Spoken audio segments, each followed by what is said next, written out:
Rock bottom is the absolute best place to start, because once you have lost everything that you thought that you needed to survive, you find out not only that you didn't need any of those things, but you are capable of surviving things that you thought you never could. When you are at the bottom, you have two choices, and it's either to go up or to stay there. And a lot of people stay at the bottom because it seems easier, it seems more comfortable. Perhaps they have gotten used to being at the bottom. Perhaps they have gotten used to suffering, and their identity is the person who suffers, the person who is taken advantage of, the victim. That becomes their identity. But when you become aware that you have had this identity, that you have been choosing to stay at the bottom, you realize that there's a choice. And that awareness is the first step to everything that you ever dreamed possible. Starting at the bottom means that you get to build the life that you desire exactly as you see fit. If you continue to stay where you are, to stay small, to stay in whatever position has been handed to you, calling it a circumstance, calling it your life, calling it your fate, you have given your power away to a temporary situation, because there is nothing in this life that isn't temporary.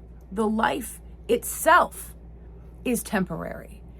Choosing to stay in a situation that is painful, that is hard, that is challenging, because it is what you have always known, is the biggest form of giving your power away. At the same time, we can acknowledge that we have gone through challenging things. We have survived things that no one should have to go to. It was not your fault. The things that happened to you in your life that got you to the bottom, a lot of the time, were not your fault. Because a lot of this stems from the way we were raised, the way that we were taught to beg for attention, to perform, that our best wasn't good enough because either our caregivers, society, religious figures, our teachers told us that who we were fundamentally was flawed. And then advertisers, all of the products that are sold to you feed on that lie. If you buy this hair care product, you'll be fulfilled. If you get this procedure, you'll be beautiful. If you buy this food or you use this product or whatever it is, feed on that fundamental toxic shame seed planted when we were children.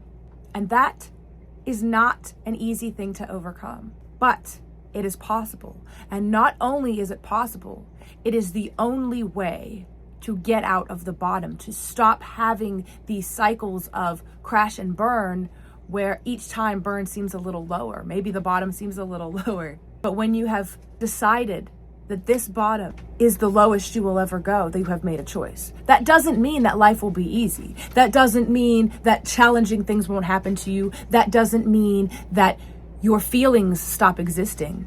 It means that you stop being a slave to them. It means that you stop allowing temporary circumstances, temporary evidence, temporary situations to decide who you are. Because the identity that was given to you as a child throughout your life maybe wasn't your choice, but today I'm telling you that who you become is your choice. You have the ability to cut out any part of your life, anything that does not serve you. And if you look at any situation and say, I can't afford it, I'm not pretty enough, I'm not talented enough, then you have given your power away to a temporary circumstance. Very few people in this world are true prodigies. Very few people come out at an extreme, virtuoso at music, at art, at drawing, at writing. It doesn't matter. Nobody comes out good at sales. These are things that take practice. And you know what? Your practice is going to look terrible. Your videos are going to flop. No one's going to hear those first songs. Those drawings in your notebook, you're going to want to burn them. But that is how you become amazing. It's by sucking. It's by being willing to look like a fool. And the thing is, the only person who is going to see you look like a fool 9 times out of 10 is yourself. And it's your own self-critical judgment. It's your own mind that says, nobody likes this, this sucks. And then you stop and then you stay at the bottom. Nobody sees a flop. Nobody hears a song that doesn't get a bunch of attention. That's a good thing. That means that you can suck as much as you need to until you get a little better, until you get a little better, until you get a little better, until you're like, whoa, when did I get good at this? It's through those days and months and years of practice and being at the bottom. If you have built this life, if you have been given a life, an identity, and filled your life with things that didn't really serve you, but things that made your family happy, things that made society happy, things that made your partner happy, but were making you miserable. When all of that is removed, when the tower falls, no matter what the method through which it falls is, you have been given one of the most amazing opportunities in life, the chance to start over. And your nervous system is going to tell you with every fiber of your being, go back to the way it was. Go back to that 9-to-5 you hated. Go back to that partner who didn't respect you and who didn't value you. Go back to the family who fed you the identity and the lie that you were flawed. Because that's all it's ever known. Your nervous system does not care about your success. It cares about your safety. And even if the life that you had was not safe, was not fulfilling, was not true to your authentic self, it's all you've ever known. But the best part about being at the bottom, the best part about losing everything, is you're already going to feel terrified. You're already going to be very, very afraid. And so you have two choices. Do you take that fear and listen to it? And listen to that part of you, that very young part of you who goes, oh God, please just somebody make me feel safe again. Or do you nurture that part and say, I hear you. I understand. Thank you for trying to protect me. I'm going to do the scary thing. I'm going to put myself out there. I'm going to go for this job that I've never thought that I had the ability. I'm going to start making music. I'm going to stop dating while I figure out who I actually am and what I actually deserve and what I actually want from a partner. So if the wrong person shows up, I don't go, yep, okay, cool, you're here, let's go. And it's okay to acknowledge that's what you've done in the past. And you can thank every single situation that you've ever been in because it got you to this moment.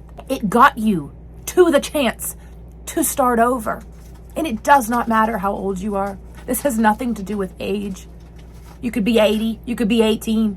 I don't know what your life experience is. But if you have gotten to the point where you're like, I cannot go on in the way that I have, then here you are. And so you look at the circumstances and you look at the situation and you go, this is temporary. And I have a choice. The first step to doing this work, the first step to any of the changes that need to happen to get you from where you are now to the version of yourself who has literally everything you want, because it's possible. If you can envision it, it's possible. If someone else has done it before you, it is possible. And it doesn't matter what your situation was. It doesn't matter what's happened to you in the past. The only thing that matters is what you choose to do with where you are right now. But the first step is awareness. It's a life audit. It's being brutally honest with why you are where you are. What have you accepted? What have you allowed? What have you tolerated that does not serve you? Again, it is not blaming yourself. In fact, blame and shame are the lowest vibrational states. They are the lowest state of being. And it's why we're kept in that state. It's why we're fed that seed of toxic shame. Because somebody who feels deeply ashamed, somebody who feels like they are fundamentally flawed, is easy to manipulate. You can tell them anything and they'll say, please just take this painful shame and blame away from me. Please. And blame is the other side of shame. So that's why you can look at the systems, you can look at your family, you can look at what happened to you, you can say, this happened, that's the reason I am the way I am. That's blame. But that is the easy way out of shame, and you're not really out of it. You're just choosing to give your power away.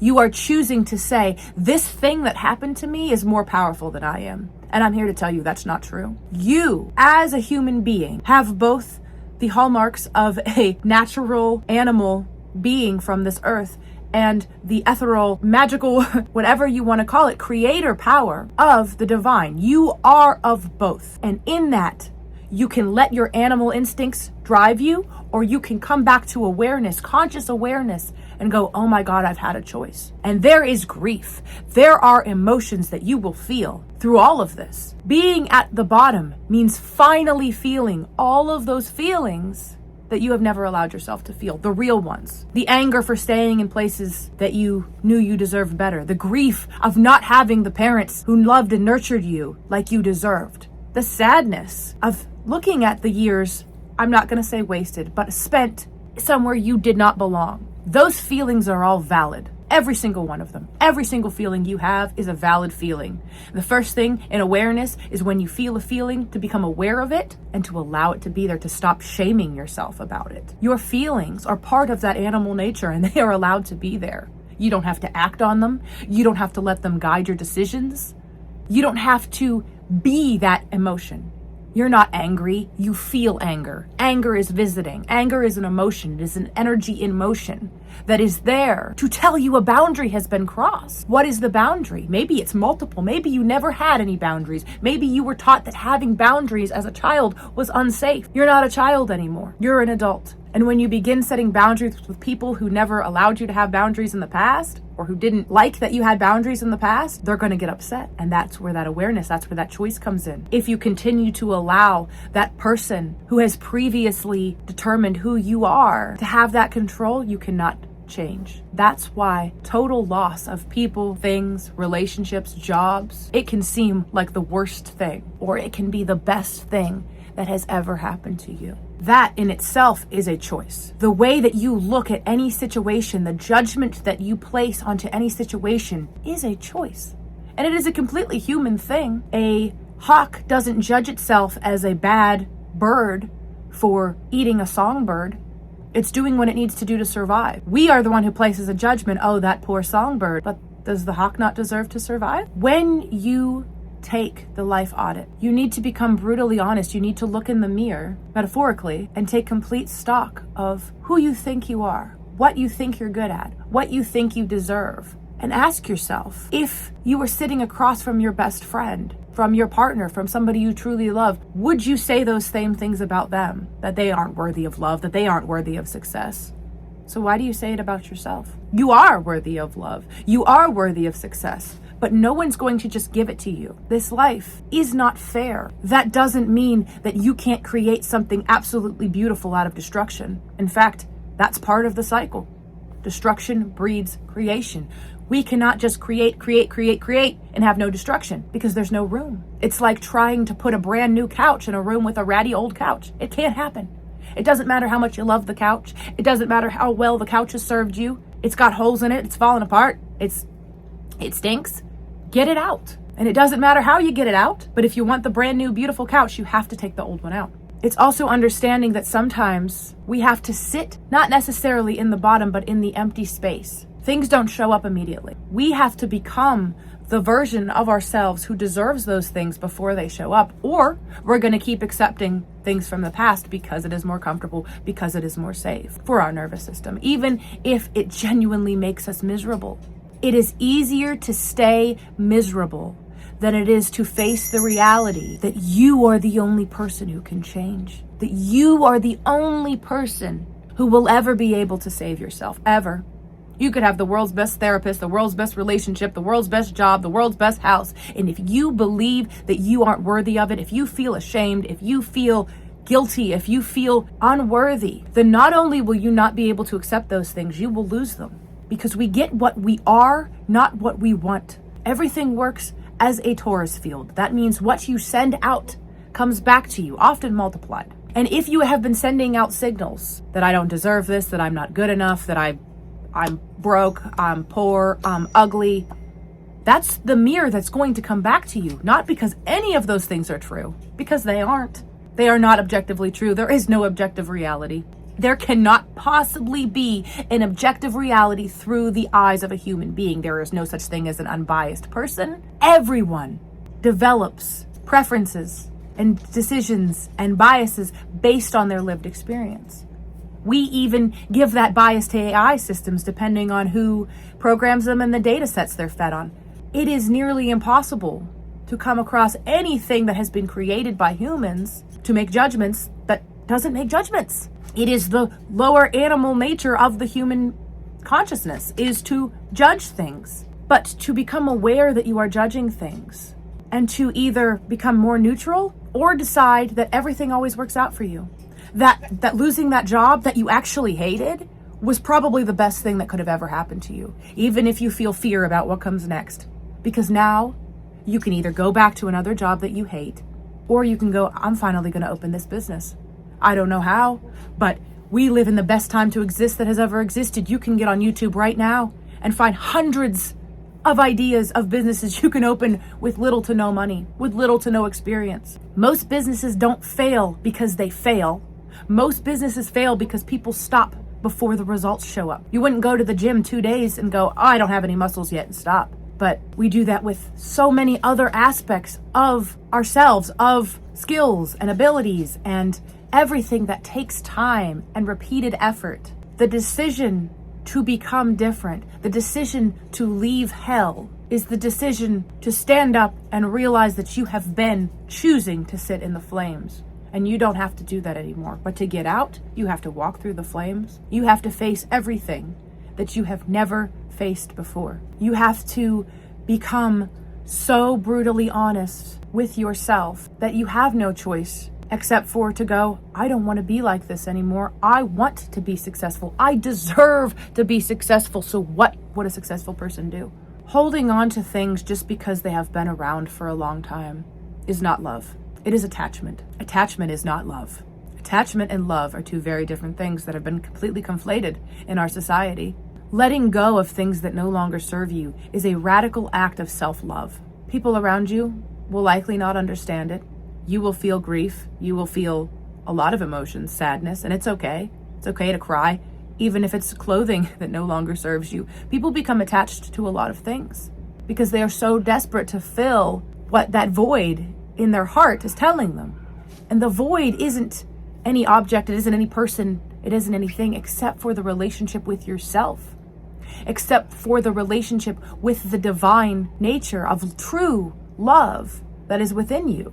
And so many of us are separated from that as children for various different reasons. You have the ability at any time in your life to come back to that, and being at the bottom is a great time to show yourself that you can and deserve to be loved. And the only person who can ever love you is yourself before you are able to be loved by anyone else. Becoming radically self-aware and taking responsibility for your life, for your actions, for your identity is the most fundamental act of self-love that exists. Because if you continue to put yourself in painful, harmful situations that no longer serve you, if you are making other people comfortable by making yourself small, if you are dimming your own light to make other people comfortable, you cannot possibly say that you love yourself. And learning to love yourself is a process, especially if you're coming from a place of self-hatred, which so many of us do start there. We don't feel like we deserve these things. We don't feel like we're worthy. It's just becoming a little more neutral. Maybe I don't hate myself. Maybe I say, I'm okay. I know that I have places to improve and I deserve to improve. The step from in those negative emotional states, those lower vibrational emotional states, that intermediate step where we get to neutrality, I can do this. That is the breaking point. That is the breakthrough point. I can do this. I can improve. I can choose to be different. I can embody the version of myself. I can create content. I can make music. I can go back to school. And that does not mean that right now, today, I know exactly how I'm going to do this, because you don't. The path shows up as you walk it. Waiting until you have every step of the way lit up, you're never going to take the step, because that's not the way it works. You don't figure out the path until you start walking it. And that's where that fear comes in. Yes, your fear will scream. Your nervous system will say, please go back. Please go back to that relationship that was not good for me. Please go back to that job. The point is to not make that fear be quiet. You can't. It's literally just trying to protect you. It is nurturing that fear and saying, thank you. I hear you. I deserve better. I'm choosing better. And you will find that when you start talking to your fear, when you start talking to the parts of you that feel these emotional states that previously might have felt completely unacceptable, You would have done anything to get out of those emotional states. You would do anything to not feel the pain. When you begin feeling the pain, breathing into the pain, nurturing the pain, for the first time in your life, it dissolves. It gets quieter instead of louder. That doesn't mean it disappears. It'll come back and you say, thank you for trying to protect me. I hear you. I deserve better. I'm choosing better. And it says, okay. Each time you come back to, I can be different. You are telling yourself that it's possible, and all you need when you're at the bottom is it's possible. Because the difference between staying where you are and just taking that first step, you can't look at the top of the mountain and go, how do I get there? You look at the bottom of the mountain and you go, I can do that. I can take that step. And that's what this really is. It's not knowing the entire path. It's not knowing everywhere you're going to go. It's not possible. It's believing in yourself, believing in your ability, because listen, when you're at the bottom, you've lost everything. You've gone through the hardest things and you survived. Everything that you thought you couldn't live without, are you still living? Are you still here? Do you still have the slightest bit of faith? If you're here, your light is still shining. You have the choice right now. Do you stay in hell or do you take the first step out? And again, it is about feeling your pain. It is about leaning into the uncomfortable experiences. It is about allowing those emotions to flow through you and to not suppress and repress them anymore. If you are using any substance to chase pain away, I have a very unfortunate reality for you, is that pleasure can never take away pain. You can cover it up. You can give yourself some dopamine for buying something, for smoking something, for sleeping with somebody. But when that experience is over, is the pain gone? Or do you just have to go to the next fix to get rid of it? Pleasure is not the antidote to pain. The only way to make pain dissolve is to feel it, is to notice it without judgment, is to allow it to be there. And when you survive that, you realize that you're a lot stronger than you ever thought you were. You, in this moment, have the ability to change your life in every single way. But you are the only person who can do it. That doesn't mean that you do it alone. We all need community. We are social animals. But it means that you take responsibility for finding the right people, for joining the yoga class, for leaving things. If you go into a class thinking it's going to be great and you feel bad, your intuition says no. Listening to that. Do not stay somewhere where you are unappreciated, where you do not feel safe. If you go to a therapist and they are not a good match for you, you go, I deserve better than this. Maybe not to their face, or maybe to their face, depending on where you're at. And you just don't go back. You find a different therapist. Stop accepting breadcrumbs when you deserve a feast. And know that your worth is inherent to the fact that you exist. Nothing that you have done or that has been done to you in the past takes away your inherent worth as a human being, as a living being, not even a human. All living beings are worthy to be comfortable, to be safe, to be loved, to be embraced. All of them. There is no exception. Getting there takes time, but the first step is awareness and the knowledge that you can. You can be different. You can change every single aspect of your life, and it all starts with the decision to change, to become the person who does the thing. If you don't believe that you are the type of person who goes to the gym every day, even if you start going to the gym, you're going to stop because your identity says, this isn't who I am. Your identity determines your behavior, and your behavior feeds your identity. It's a loop. But you decide. You get to decide your identity, because all of those programs about who you are, what you believe, what you think, those were put into your mind. If they can be put into your mind, like a computer program, they can be uninstalled. They can be changed. It's not as fast as on a computer. You can't just press delete. It takes consistency. It takes time. It takes choice. It takes awareness. It takes filling your feed, filling your inner circle with absolute positivity. People telling you can do it. People who have done it. People who are willing to help you. People who inspire you. It's getting rid of everything that does not serve you. And that's the gift of being at the bottom. Maybe there are still some things that are around you that don't serve you anymore. You have the opportunity to completely audit your life, to walk away from any belief systems, any identities, any old programs. You can unfollow people. You can tell people in your life that, hey, I appreciated our relationship over these years, but I think I'm done. Not even I think. I'm done. Thank you. And a lot of people aren't going to like it. But if people aren't willing to grow with you, they're pulling you down, because there's only two things that can be happening in this world. Either you're growing or you're dying. That's it. So do you want to let this thing that happened to you that brought you to your bottom be the end of you? Or does it become the foundation, the beginning of what your story truly is.